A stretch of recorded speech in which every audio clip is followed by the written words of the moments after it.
Welcome to the pod, Ladies and gentlemen, episode 10. welcome to a special episode. It's a special one. Double digits in the garage. We're in the garage. We're We in the changed garage. scenes. Episode 10 Of the Carter and Ashton Collective. of the Carter and Ashton Collective. We've had some big things go down since the last ep. What was the last episode? Just after you got back Last week. last week. We did one last week. Yeah. Alright. Now it's this week, and we're going to do one, possibly two. Yeah. Yeah. So, I'd say, Our bar. We're smoking on some nice little Kentucky cigars. Shouts out to Mike shouts out Mike. for giving me a whole fresh package.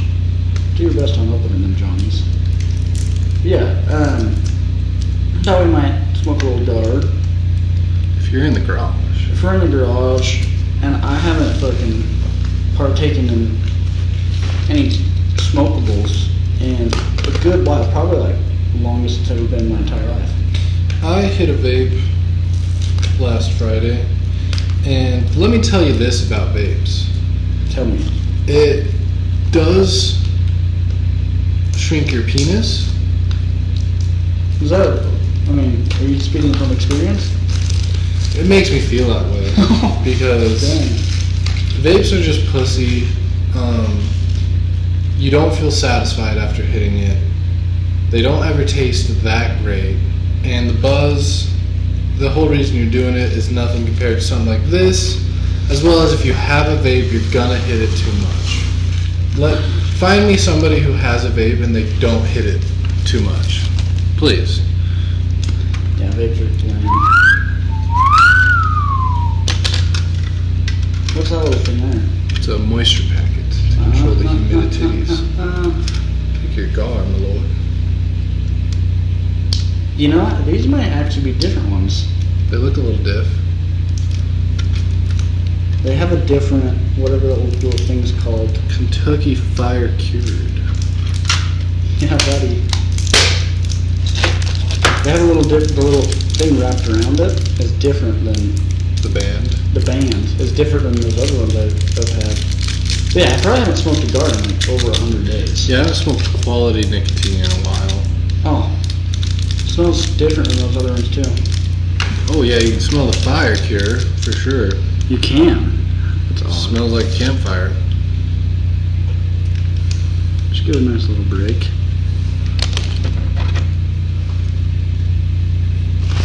Oh, you got a fucking cutter. Got the circumciser.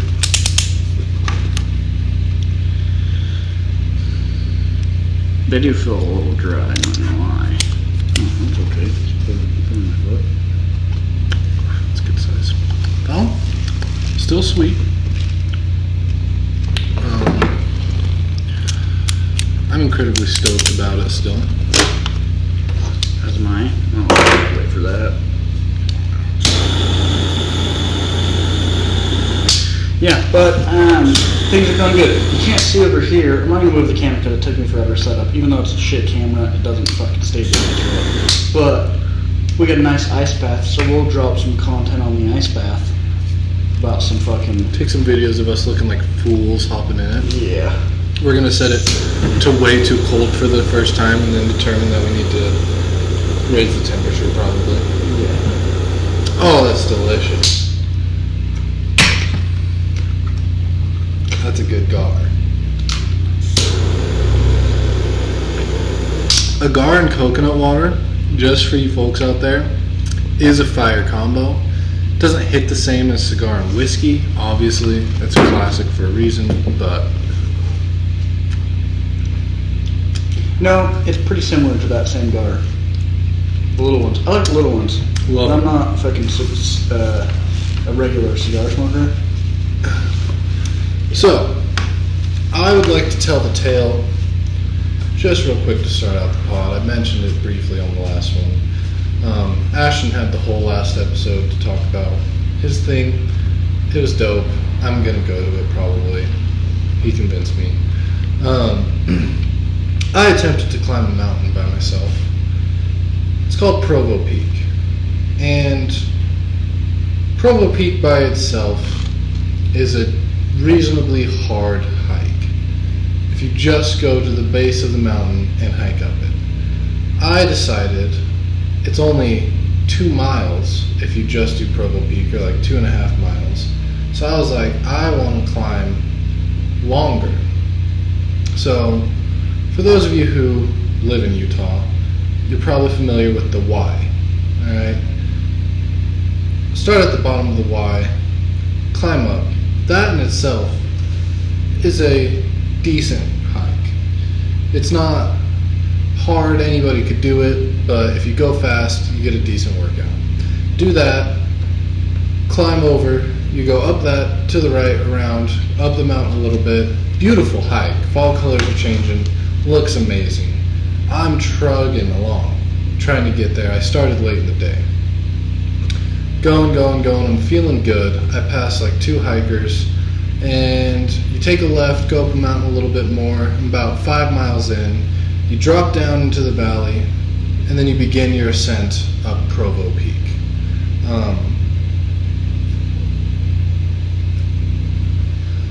When I got to the bottom of Provo Peak, I looked to the top of it. I'm down there at the bottom. I looked to the top, and I was like, I don't know if I can do it. I was so tired. How many miles did you go until before that? It's about, I think it took 6.5, 7 to the bottom of No, there's no way. Because the whole thing, how long is the whole thing? it. 15.5. Okay, so it's probably like 6. Or like 5. Provo Peak's 1.3, 6 to the bottom. Oh, it's only, okay, I thought you meant 1.3 up. It is 1.3. I mean, I thought you meant 2 up. Because, It's 1.3 up. okay, so yeah, you're probably right, about 6. So about Yeah. 6. I took a So you small hiked, detour. 6 miles Plus, just to get to the yes, bottom of the just to mountain. get to the bottom. Plus a detour that added probably 3 I think quarters. I did the exact same thing. That weird little go like- to the right. The trail's like gone, and it's Yes. kind of just one of those open areas. But yeah, so you went fucking 6 miles, and then did a little bit of an incline for that one little peak that's not a peak. Yes. And then you turn and you look over and you see Check my the phone. massive. You think you've gone up quite a hike. Yeah. Look at my phone. Thought it was like a dramatic. I go, Yeah, and it's There's a fucking Provo. straight up mountain. and the thought I had is if I just do the hike I've done, it was too easy and I won't feel satisfied. Okay, But that mountain looks ridiculous. it does look pretty fucking up. But I must try. Yeah. So I bomb down, go up at the bottom of Provo Peak, look up at it again. Well, fuck.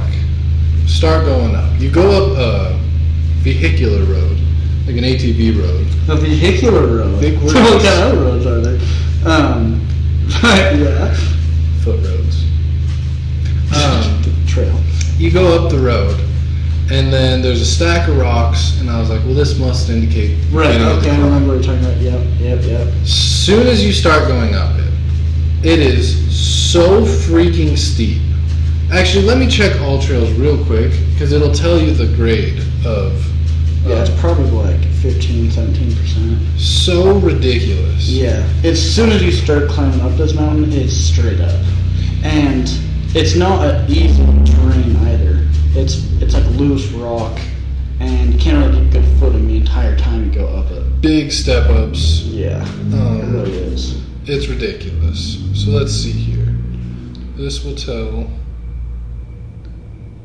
I think, grade. So we got 3%, and then it goes to, the most grade is 80%. Oh, 80% grade. It's like this. So You can steep. imagine. And you're just climbing up it. The first thought I had as I'm going up is, if I don't find a stick or something that I can plant and use my hands to help with on the way up, I'm not going to be able to make it up.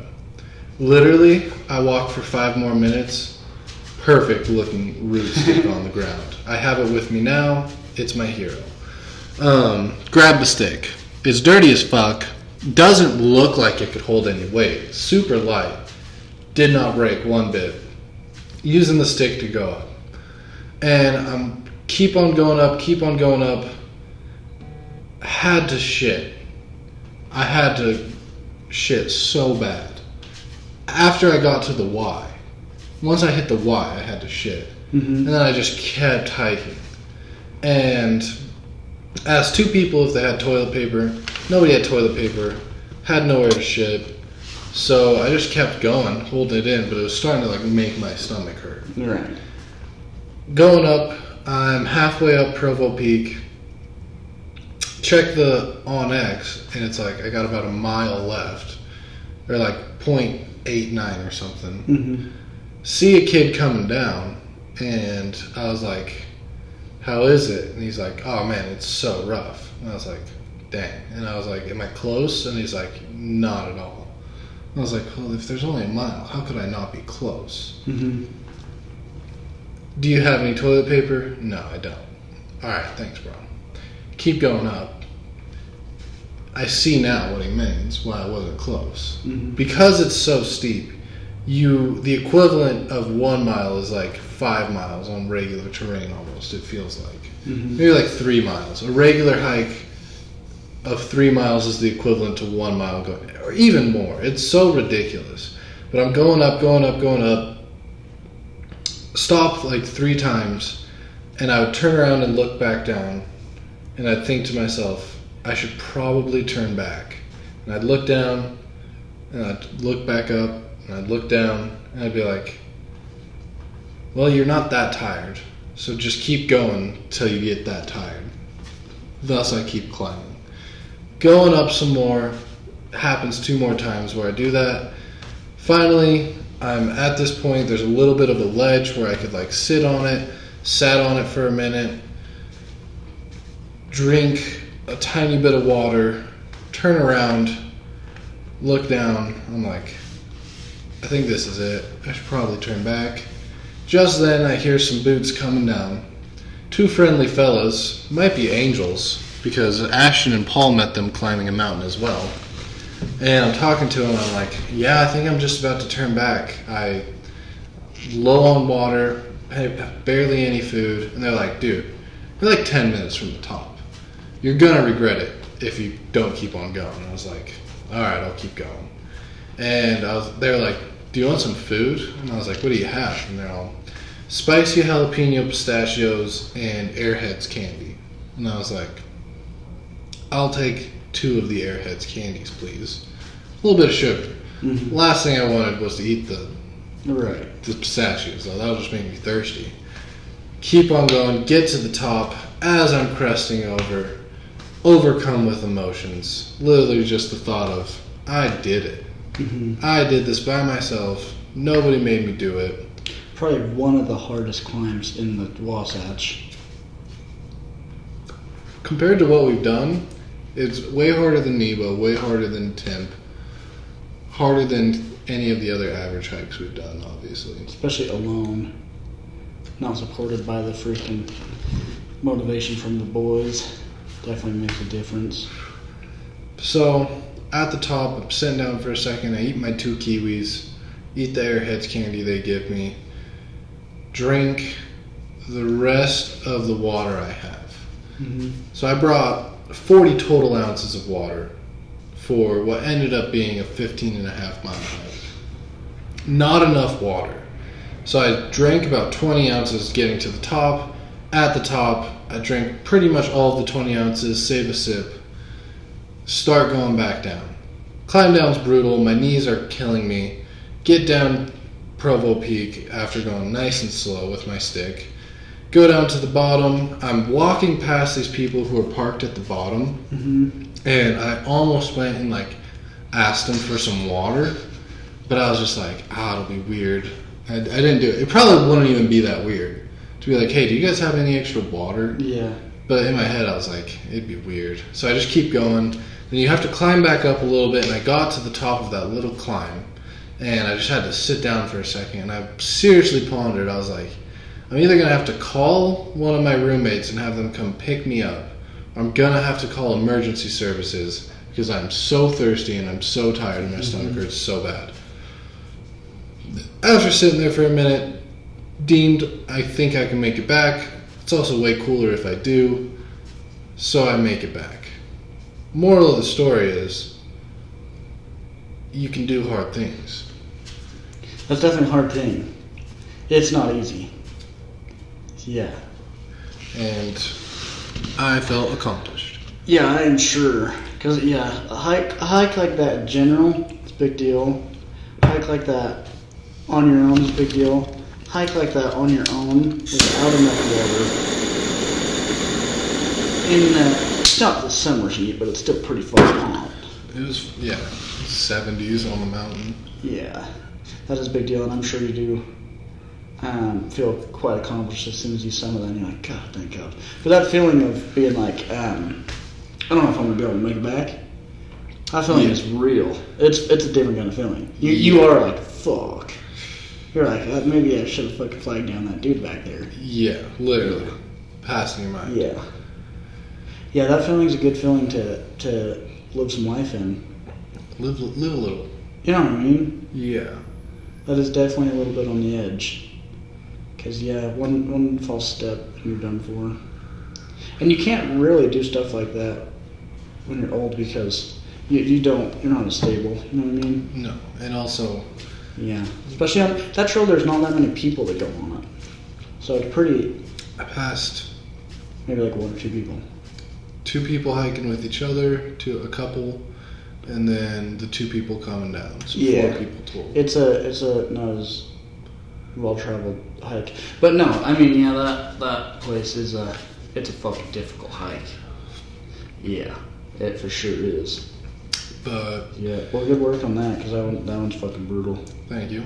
Yeah, motivated me to get some new boots. For sure, we got some dope boots. Got the Crispies. The Crispies are the best. Get some Crispies. Then, as a team, summited Nebo. We did Nebo. That was a pretty cake. Tallest mountain in the Wasatch. Yeah. Mountain climbing's fun. Crushed it. Yeah. Cool hike. Mm-hmm. Timpanogos, as far as the beauty goes, favorite hike of the year still. Yeah, I'd probably agree with that. Plus the cold plunge that was available. Mm-hmm. But we like hiking. It's good for the soul. Yeah, it's nice. It is. Yeah. Next on the agenda, me and Ashton did a little smack talking earlier today. We were smack talking a bit. We're smack talking a bit. We're playing a stupid game. Silly. We're playing a stupid game. Silly, our silly, fragile, manly egos were taking a hold of us. Yeah, we're trying to see who's better at everything. And Definitely me, but see what I'm talking about? Fragile egos. yeah. But the one thing we did do to prove something was we ran a race. We did a race, a sprint foot race, race. a foot race, one could say. Pretty short distance, maybe like 80 yards, just out on the street, outside the crib, you know. And Carter's talking mad shit on me. He's like, "You're a pussy. You're not gonna do it." I'm like, "I got a half marathon coming up. I don't want to hurt my legs." He's like, "You're a fucking pussy." And I'm like, "All right." And then I was like, in my head, I'm like, "There's no way he's gonna beat me." I've been running pretty consistently. Haven't done any sprints, but like, still, he was a little nervous. I'm a little bit excited. Yeah, I'll admit that. Yeah. That's what he calls nervousness. It's the same thing, same energy. It is the same energy. You can't. But he crushed me I beat twice. him twice. So. Ain't no 2 ways around it. So I'm gonna come back, be faster. Mm-hmm. I'm gonna get better at running distance than him.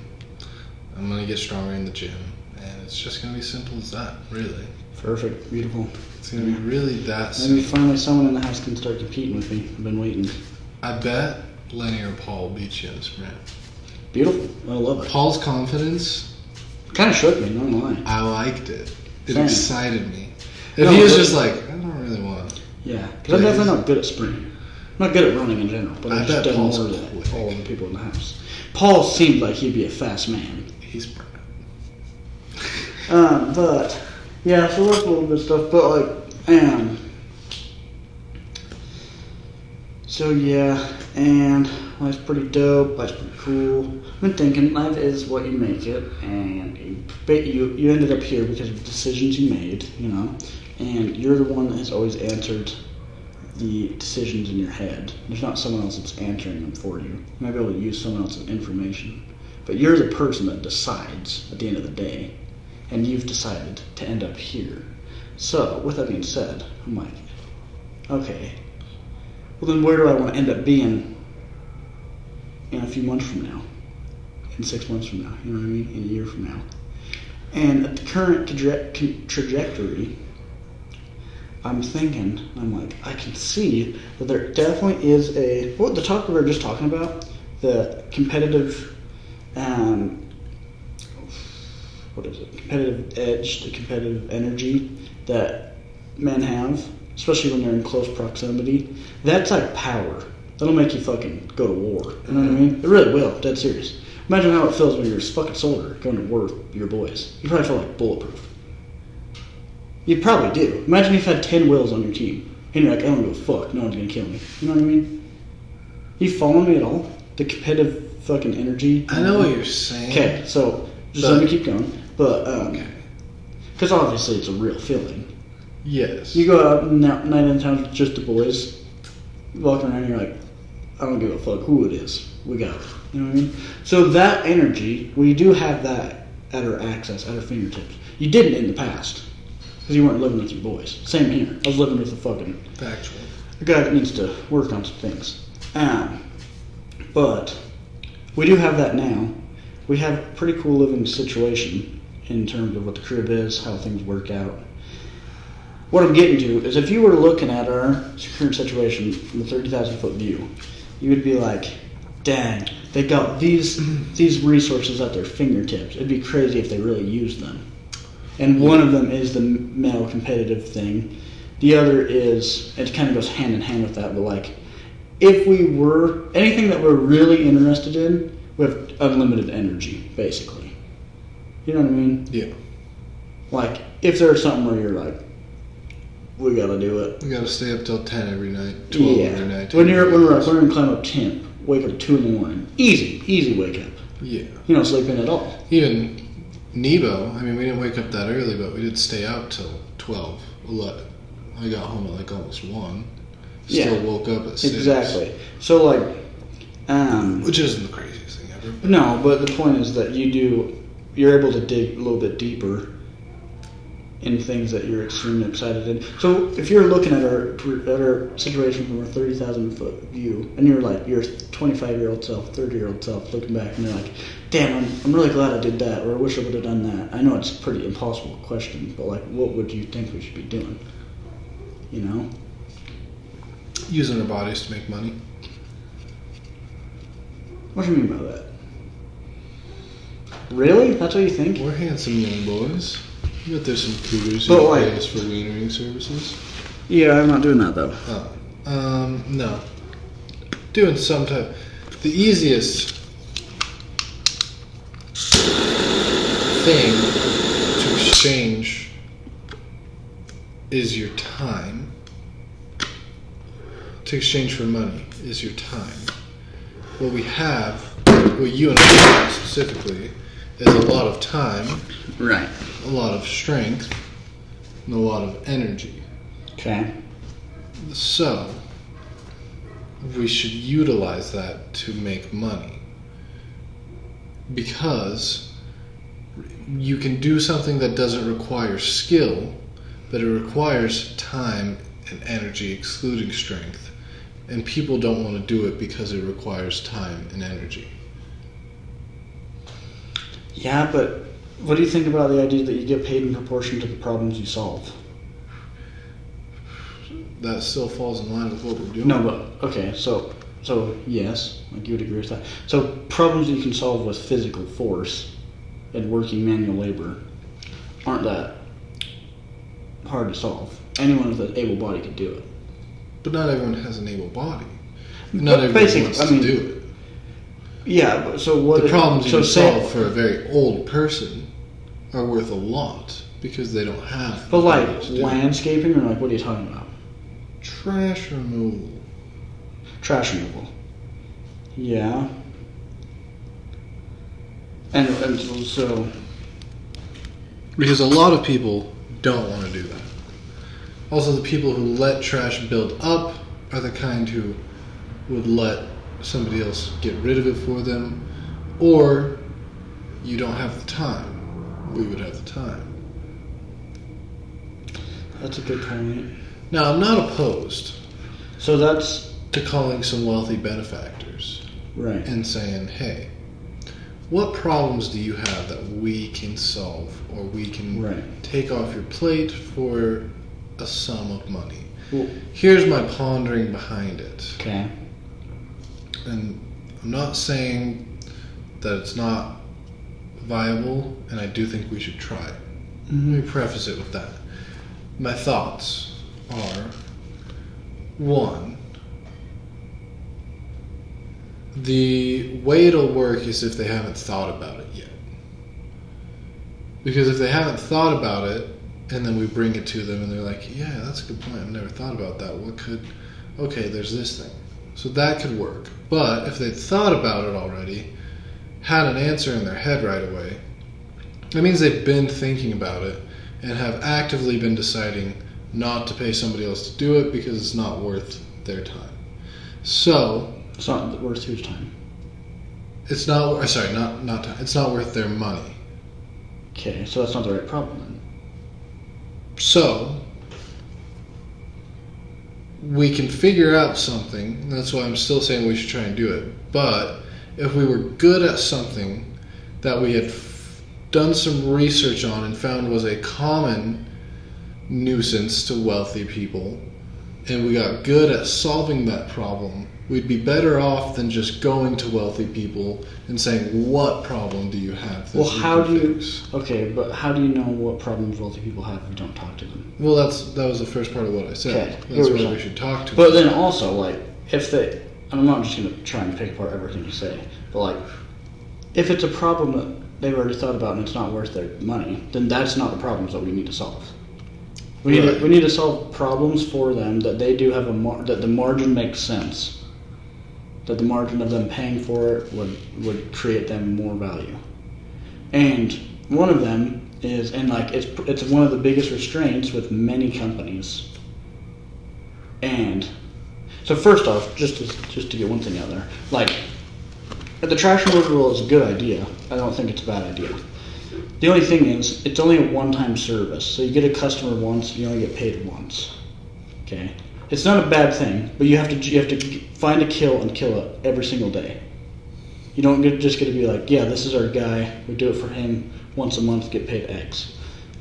Not a bad hustle, but it is just, in my opinion, and I don't know your perspective on it, but it would just be like a side hustle that's not really going anywhere. It could make some extra dollars, but it doesn't have like a path. Not totally saying that I wouldn't do it, but then in regards to the solving issues for people that have money and have businesses, one of the biggest restraints for businesses is getting leads into the door. Marketing and sales. Yeah. Marketing is getting people into the door, sales is converting the leads. Right? What we do is both. What we do with our job is marketing and sales. We go out and generate leads, and then we convert them. Right. Full stop shop. What I'm getting to is the fact that, and then for ours also, it is just a one-time service. You only do it. You only get paid once, which is kind of lame. It doesn't really work that good. You can't scale it. It's not scalable. What is scalable is marketing, because you can provide a marketing service for businesses. And in my opinion, from what the research that I've done, the best businesses to do it with would be businesses surrounded around health and wellness, because people go to them for their whole life. It's not like they have turnover rates that are massive like other companies. But it doesn't matter for us. But here's why it does. Okay. And this is why it does matter, because if you say, just for instance, we spent 20 hours each learning how to create copywriting for those types of companies, cosmetic, dentist offices, whitening offices, massage places, etc. That type of industry, okay, like the IV place, like things like that. They have membership and subscription-based services, correct? A lot of them do. Even like doctors do. You pay like a $50 monthly charge, and that puts you in this certain tier to where you can go back and you get like extra service. You ever heard of that type of stuff? So like on private doctors, it's not for like, but they have things where like you can pay X amount of dollars a month, and you're able to be like you don't have to schedule. You just walk in. Anyways, go back to not to get sidetracked. Go back to the whole idea of health and wellness industry. If you have, first off, the first restraint is having knowledge about being able to create copywriting, which can be taken care of with very short amount of experience, 20, 30 hours. What up, buddy? Little paw action. Podcasting. Say hi. Marie. Top one. Say hi, folks. What's happening? Smoking stoves like real men. Oh yeah. That's pretty hard. Look at that. Oh yeah. I like the Stogs. Tell them about the ice bath. Marin, first time on the podcast. Say hi. Say hi. Yeah, we mentioned the ice bath. Didn't turn the camera quite yet, but. Awesome. Hey, buddy. What? Yeah. Yeah. You're on thing? Okay, so back to what I was saying. Are they leaving or are they being in the garage? I think they're leaving. Nice. But. So why is. Yeah, okay, so Well, let me explain my thought real quick. I just think that I didn't get my thought out, so it might answer some of your questions. Because if you have businesses that have a subscription-based model or membership-based model, Right. and the customers return every month or multiple times throughout the month, Right. their lifetime value is much higher than someone that just goes once. Okay. The money you can make off of one customer is infinitely higher than just a one-time purchase thing. And the reason that I do the health and wellness industry is because they go back. People sign up, like people are in a massage thing and they pay like $200 a month or whatever to have a massage every month, discounted price. And those people, a lot of the companies in that industry have either people walking into the business issue or a conversion issue. They might have people coming in, but they don't convert the leads, right? So maybe their sales is wrong, and they don't have enough people coming in the first place, so maybe their marketing is wrong, okay? And then why you pick those is because if you're able to approach one of those companies and say, hey, I've created all this short form copy for you, all of these ads, here you go, I'm giving it to you for free. All I want you to do is run it if you would like. We'll see if it creates more people coming in, and we'll see if it converts more leads. And then what those leads will do, if they're the correct leads, which that's what marketing is finding the correct audience to go and not just random people, the perfect, the avatar for the business, right? So massage parlor, probably someone older, not younger, probably someone that cares about their health, etc., etc. As soon as you get those people in the door and they build a relationship with the said business, then you're able to range, like some of the businesses would know, but if you were like, what's your LTV for a customer? And they're like, it's $3,000. Okay, perfect. What's your monthly gross? What are you grossing monthly? And they're like 10,000. And you're like, okay, perfect. So if I increase your LTV and increase your monthly gross above what your set amount is, What's LTV? lifetime value. So the amount of value that a person, and it's not, lifetime value is your profit. So lifetime value isn't what it costs to get someone in. There's another term for that, I'm forgetting it. But lifetime value is what you're making profit from the customer. Okay? And you can increase that through the back end of the business. So like how you're reaching out to the customers after they do a service. You can do that for companies too, and they would pay a pretty penny for it. So like you have outreach, is what it would be called. You get their CRM and you have a scheduled email list or a scheduled text message list, because all these companies get their email and text message, and all you have to do is send them on an automated bot, send them the new deal of the month. And however many people come in from that, they came in from the outreach that I made. Whatever that, if that's over your 10,000 gross a month, then I want X percentage of that. But why it needs to be a subscription-based model is because then you don't only increase their gross, you increase their LTV. Because then you're able to do the outreach on the back end, and then you could be like, see, your LTV over the last 3 months of using my stuff has increased to 3,500, so it's had a whatever increase that is. Your month grossly has increased 3,000.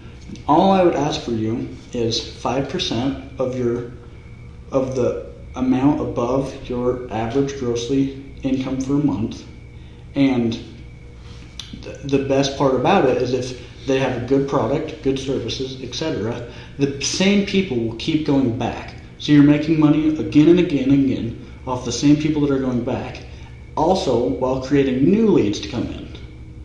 And so each time those new customer comes in, you're getting paid, not just once. Does that make sense? Yeah. Because what you do is, like, say you had this. So first thing, restraint is you don't have any skills in the field. So you learn how to do social media marketing, short form copy, email outreach. Some 3 basic skills. Next thing you do is you find your ideal audience, your ideal customer. So it would be people that are making over $30,000 a month in their clinic or their spot, because they need to be able to spend X amount of dollars. They can't be broke. You got to have $30,000 to $100,000 a month, right? And then then you go onto their website, or you walk into their place and go through their process and figure out where all the things are wrong, and be like, I didn't once get your link. I didn't once get a way to pay you. I didn't once get a way to sign up on a membership. I didn't once get a way to be able to refer a friend for a discount. I didn't once get to be able to way to have a big membership discount for this time of year, right? And then you go through it and do it for them, and then say, all right, I rebuilt this whole plan for you for free. Here it is. These are all the holes that I found in your thing. I run a social media marketing company. We do primarily business in the health and wellness industry. We're new to this area in the world. You don't have to say you're new in business. You can just say we're new to Utah County, right? And then you could say, what we do for you is we'll give you a free month of our service. If it works for you, we can decide if you want to accept our 3-tier offer. First tier is we just give you the short form copy. Second tier is we run your short form copy and email outreach. Third tier is and you build a few tiers. You get like 500 just for new short form copy every month, 1,000 for XYZ, and then 1,500 a month, right? You get what I'm saying? Yeah. So that most businesses have a problem with. If you had the skill to solve it, they make money from it. Right. It's not something that they're losing money on. And the way you prove that is giving them a free service up front. And they're like, yeah, he was right, he made me money. As soon as you get testimonials built up, how much money do you want to make an extra? $10,000 a month? We only need 10 clients. Instead of selling 100 products, you only have to get 10 clients.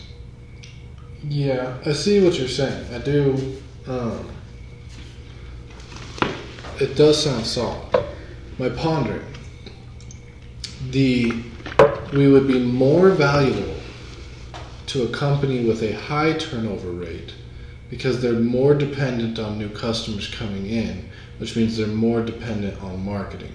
Whereas a company, like you're saying, a health and wellness company that maintains customers on a subscription status that they already have coming back every month, well, they already have them coming back every month. But if a company required new customers every single month, we would have a higher value to them by being able to bring them in those new customers every single month. But so you're saying the second example is companies that don't have a membership or subscription base? Yeah, companies that so their don't LTV is much shorter. So each customer that you're bringing them is worth less. But if that's just how their company works, it's even though each customer that you bring them is worth less, our value is higher because they need those more customers. Because that each customer's lifetime value is worth less, they need more customers to make more money. So you would still only make a check off of that customer once. As the marketing. If they were customers that paid every single month, their gross would increase and their LTV would increase. So then they would be able to track it over months and months with that same person that you got to click on that one thing you put on there. Because then when you create one ad, it can have you be getting paid for months and months and months. If you create for the But other... I mean, one ad for the other one as well could still work for months and months and months. But the customers that you're converting only pay you once. If it's a one-time Yeah, but are we service. going to get paid from each customer? Are we getting a percentage from each customer, or are we charging them a flat rate for the service?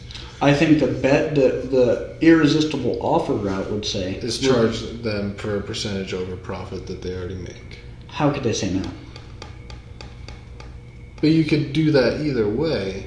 You could, but And if but then like, so why would it not be the place where the LTV is higher? well, like I was, What would be the argument for? Oh yeah, you said because. the lower the LTV, the more customers they need, which is the more value to marketing. If a company already has a ton of reoccurring customers, Yeah. we get them a few more, like, and they're like, "Well, we're at we're making $5,000 more a month now from the reoccurring customers we have. We're full on business. We don't really need to pay you guys for marketing anymore." Whereas That's a a good company point. that Okay. needs a ton of new customers, regardless of how many new customers are coming in, That's a good they're point. going to be like, "We need you guys because Okay. that's how we're getting these new customers every single month, and we need new customers because we don't have a subscription." Now, one thing to say is, if we got good at it, there's no reason not to do That's what I was both. just gonna say. Like, Yeah. I like what you're saying. I have no idea how to do any of it though. So if you And I like, where would we even learn? brother, The You- interwebs. yeah, if you looked up, you can literally just watch YouTube and then start making your own copy, short form copy. Copy is like an email to you is long form copy. So you receive an email and it has an article and pictures and shit. Right. That's long form copy. An ad on social media is short form copy. Then you have mail in copy. We get in the mail all the time. Companies pay for that too. Right. Then you have email marketing on the back end, which is customers that have already bought and they get an email with a deal. Right. Then you have social or SMS marketing. Right, so there's people that specify each one of these niches, but there's companies that don't have any of it. So you go to their company and you walk through their whole marketing and sales process, and then buy it, whatever it is, you know what I mean? Right. To get the insight, and then you're taking notes in your head the whole time, and then you can go back to there and just find the company email and send them all the shit. I guarantee if you sent a company that didn't have any social media and you could be like, you'd need it, you'd make so much more money, and you sent them a playbook of what you just walked through, and you're like, I went through the full experience at this place so-and-so, this massage place, YZ. I was talking to a few of the masseuses. They said their biggest issue is they're not booked up enough. You get what I mean? And then you'd be like, here's a free playbook for you. I just wrote it up for you because I do like that business a lot. Here's some free things you can post on your social media. Here's some free things that you can have that you have automatic paste and copy paste things that you send to your customers after their service, so they can click on a link and go back to your website, Mm-hmm. and then I guarantee you that would increase their LTV. And then you could say, I hope all this helps you out. If you have any questions, reach out to me. I'd love to help. And if their fucking IT dude that answers their emails got that, and he'd be like, oh shit, I need to send this to my boss, right? And then he'd send it to his boss, and his boss would read over it and be like, you know, I just haven't fucking done anything with advertising, obviously because I just went through your company. That's how you know. If you go through it, it's perfect, then fucking go on to the next one. So the steps would be learn how to do it, learn the most opportune clientele for it, find that business, go through the steps, pay for their service, receive the service, go home, use the acquired knowledge to write up an advertisement plan for them, send them that for free. If you want any more or have any more questions, give me a call. Then you make the offer. Well, we can do this much more for you. So ideally, on the first send that you would give to them for free, you're not giving them the whole pie. You're just giving them a slice. No, this is the best part about it though. You can actually give them the whole pie, but they don't know how to do it. So and they might be like super proactive and they're like, perfect, we're going to start copying this exact formula and we're going to do it on our own. But then if they do it and they're like, it's making more money, then you could be like, hey, I hope that's working for you. And they're like, yeah, it works great. And you're like, well, we would actually run it for you for free. All we want is 5% over your gross income. Over what you make already. And I don't know much about it either. I did fucking take a month of Hustlers University and did some copywriting stuff. And that's where like probably like 20% of it is. And then I did a bunch of research on it because it was very interesting. And then Hormozy talks about it all the time.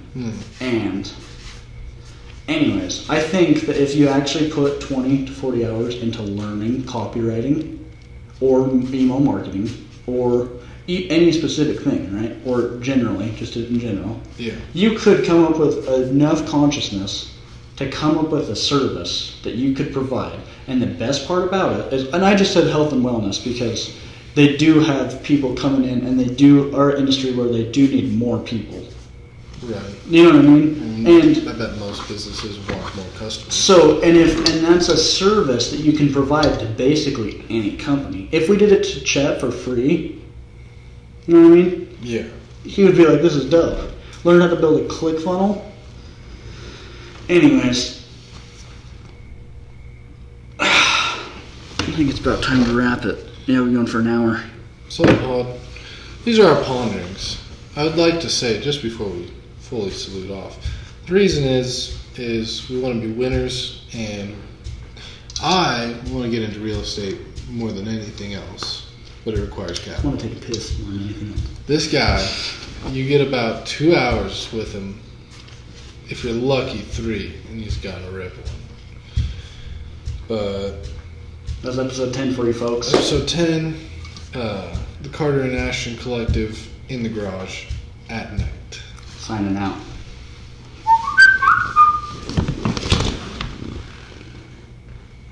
That was only 47 minutes.